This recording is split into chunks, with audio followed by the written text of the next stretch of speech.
going to be focusing on is a staple for our legs. It is a compound move and everybody should be doing it. So we want to be starting on some squats. So with your squats, we want to have our feet shoulder width apart and our knees and toes pointing in the same direction. If you do have hip mobility issues, you might want to go a little bit wider. That's completely fine, but what we want to do is make sure we're always tracking that our knees and toes are going in the same direction and we're pushing those hips backwards.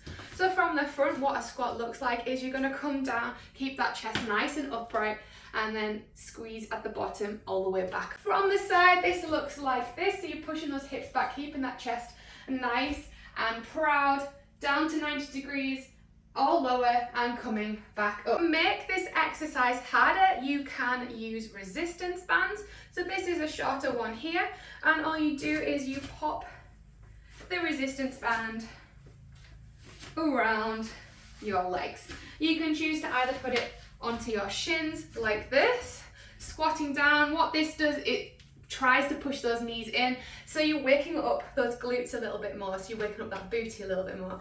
So I can already feel that the resistance band is making my knees come in, so I'm forcing my glutes to switch on when I'm pushing down and then coming back up. Other alternative is popping the resistance band here, and then again, just same move, coming down and back up. I can really feel my booty switching on. If you don't have a short resistance band and you've got one of these, so a nice long one, you can actually use it in the same way as that. All you do is twist and it'll turn into essentially a double resistance band there. Then you just pop it around your legs. Super, super easy to use. A great way of making a squat harder if you don't have resistance bands is adding some form of weight. This can be the traditional weights such as barbells, dumbbells and kettlebells, but if you do not have those weights, you can use something else. If you are using those traditional type weights, you can hold them into a rack position at the front, whether it's dumbbells or barbell, or goblet squat position at the front. If you're using kettlebell, if you're using 2 kettlebells, same as dumbbells, into a rack position. Or you can wear them onto your back if you have a barbell. If you're thinking I have nothing like that to make my squat harder, then you can grab something from around the house. One of my personal favourites is to grab a bag, especially a bag with some straps on. So any rucksack, even like a kid's rucksack, is good. Fill it full of stuff, it'll make things heavier for you. So you can either pop it onto your back, but what I want to do is make sure that it's not hanging like this, because that can hit your lower back. What we want to do is we're going to hold it in this area. So we're going to keep it up nice and high on our backs like this, so the weight is in our upper back. And then all you're going to do is squat down and then come back up. If you would prefer, you can have the weight on your front. Again, you can just have it into the front position, making sure it's nice and tight, and squatting down with it like that. Or if you want to add in a little bit more of an arm workout, you can hug it into your chest like so, making sure you've got a really good grip and squatting down. If you feel like you do not have the full squat yet, do not worry. What I would advise is that you get a chair and you work on building up the muscles so you can get into that squat position feeling really comfortable with it. What you do is grab yourself a sturdy chair and you're going to get yourself into that standard squat position, so those feet round about shoulder distance apart, and you're going to push those hips back, keep that chest nice and right as if you're going into a squat, but you've got the safety of the chair there to keep you nice and safe and secure. When you're standing back up, I want you to try and use your legs as much as possible and not use momentum to get yourself up. So really brace that core, nice squeeze, and then standing up, really thinking about using those muscles. So you're going to sit down, trying not to just fall into the chair, nice and slow and controlled. Next exercise is going to be glute bridges, and I want you to really control this movement as well. Lying on the floor, and what I want you to do is I want you to come up, squeeze at the top. You're really thinking about squeezing those glutes at the top, and also think about utilising that core as well. So squeeze at the top, should really feel it in your bum, coming back down. To make it harder, then I'm going to be using my trusty bag again, but again, if you want to use dumbbells, plates, barbells, you can do, but any kind of weight is good. And you're going to get into the same position, pop it onto your thighs, and again, just squeeze at the top and then back down. Another way to make it harder is doing a pulse at the top. So you're going to come up to the top, small pulse. You can do a few pulses if you want, and then come back down. So say if you're going to do 3 pulses, back down. You want to challenge yourself more or see if there's an imbalance. I want you to try single leg. So your feet should be at the same distance apart, but this time you're going to lift one leg up, squeeze at the top, coming back down. This is a lot harder. Once you've done it on one side, switch to the other side. You might find that one side is stronger than the other, and that's something for you to work on. You can also make it harder by using your resistance band again. So popping it around the top of your thighs. And the idea is that it's going to try and pull your knees in, but you're not going to let it do that. So nice and wide to allow that resistance into your thighs. Probably bring it down a little bit. Bracing that core. Making sure I'm turning those glutes on so that resistance band is not bringing my knees in. And then squeeze at the top. And then back down.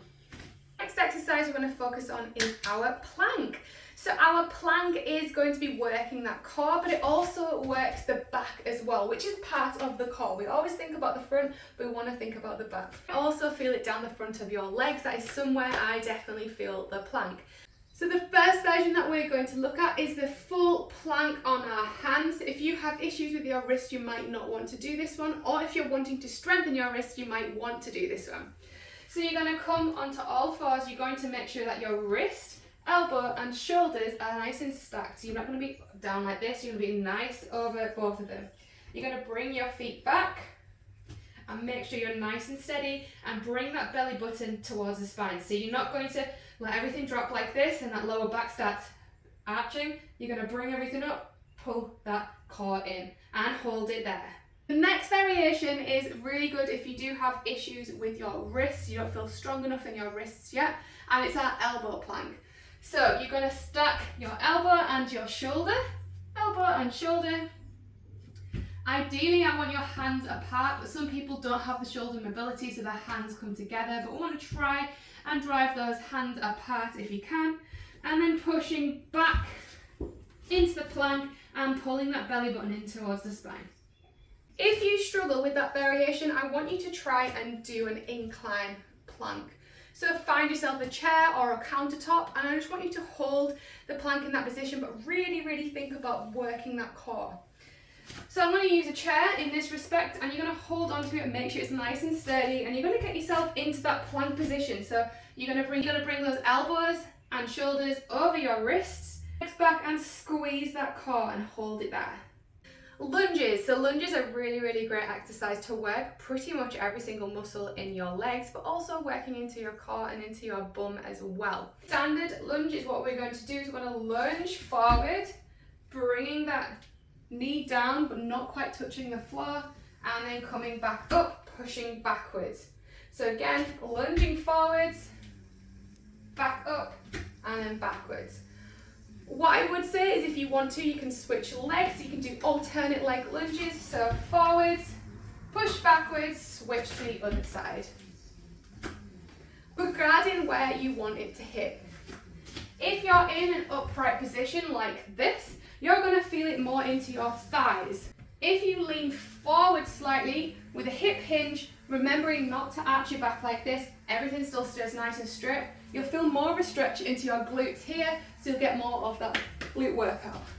If you're not quite there with the lunge and you don't feel like you've got the balance just yet, you can hold onto a wall to do your lunges or onto a chair if you want. Holding onto the chair, lunging forwards, nice and steady, coming back up, pushing yourself back up, switch to the other side. You need to work on the lunging, so you're lunging forward and backwards, so you're providing some power into those feet. Which when lunge is easy, then what I would advise is that you do add some weight as well. So you can grab that bag, you can hold onto it, you can put a barbell, dumbbell, kettlebells and hold onto them that way, or you can carry them in suitcase positions as well. So play around with it if you find them easy and you want to make them harder. Look at the curtsy lunge now. So the curtsy lunge is an awesome exercise for working those glutes as well. So over to one side and bring the back leg behind. You'll feel the stretch here into that glute. Then you're going to come back up and switch over to the other side. Making sure you go nice and slow on that way down, so you are putting that time and attention on that muscle, and just switching from side to side. If you struggle with this one, all I want you to do is I want you to go switch behind and go as low as you can, because we just want to build up that mobility. So as low as you can, switch to the other side, as low as you can. You'll still be working up that strength, so you'll be able to get lower and lower each time you practice it. If you find this super easy, what I would recommend is that you do add some weight to it, or really slow down the exercise. Exercise that we're going to look at is the dead bug.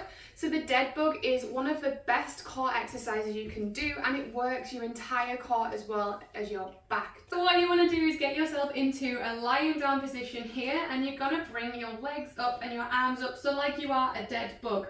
You're going to push that lower back into the floor. So if you can see, that's it arched, really push it, and I'm going to engage that core. Then what you're going to do is you're going to send your right arm backwards and your left arm forwards. Ideally this leg wants to hit the ground, well, get close to the ground, but I have a Labrador here. And then you're going to bring them back to the middle, and then you're going to send your left arm and your right leg. So at the moment, what I want you to do, if you're new to these, is send your arm first, then your leg, then bring them back to the middle, then send your arm first, then your legs. It's always opposite, back to the middle.